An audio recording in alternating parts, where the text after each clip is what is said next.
Alright, today I'm going to be talking about the Akai MPC 2500, changing the pad sensor.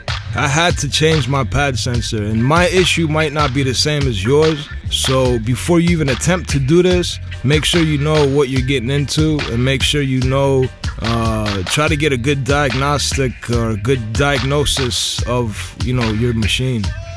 Before you even start, make sure that your MPC is unplugged so you don't get shocked. Alright, so the first thing you want to do is go ahead and take off your faceplate. Take off the front cover, pull out the DVD drive. Once you take the faceplate off, take off the pad, and then you'll see this pad sensor that's actually glued right onto this mount, this metal mount that is screwed down. So you're gonna have to take these screws out of the mount. There's 6 screws. Once you took all the screws out, there is a little tab here. There's a little connection that you have to undo.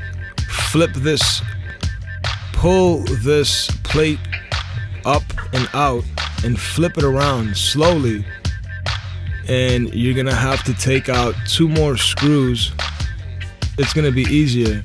It'll be a lot easier if you just take these 2 screws out right here, so you can easily attach and detach the sensor. And then there's also a little ring here. You could pull some of the wire. You have a little bit of slack on the wire. Don't pull the wires out. These screws might be a little tough, so I had to use my drill.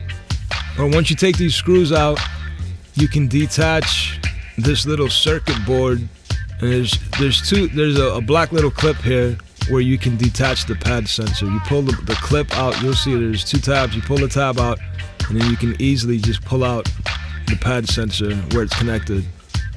There is a little ring here that you can just pull back. All the wires will come out, and you could pick up this whole plate. It'll all be detached here, so it's free now. Everything's free. The next thing you want to do is grab this little tab here, this pad sensor, the old pad sensor. Just grab it and lightly just pull away, and hopefully it comes out clean. You just want to pull it way back and take it right off this plate. So the next step is going to be reattaching the new, once you have the new sensor, the new pad sensor on, make sure everything is lined up the same. Make sure that you line up the new sensor the exact same way the old one was. So if you need to make a mark or do whatever you got to do, make sure it's all lined up the same. Take the new sensor, now that it's on the plate, take the new sensor, put it right back in into that little black tab. You're just gonna press it in, make sure it's in all the way, and then press. All you gotta do is just press on it. It'll clip right back in, and then you're done. That's it. That's your new pad sensor. And then all you gotta do is just go backwards now. Work backwards. Just put all the screws back in place. Make sure that white tab lines up and everything fits right in place. It's got to fit right back into the right spot. And then that's it. Just repeat. Just go backwards. You can test it out. Put your pads back on, and then you'll see if it's working right.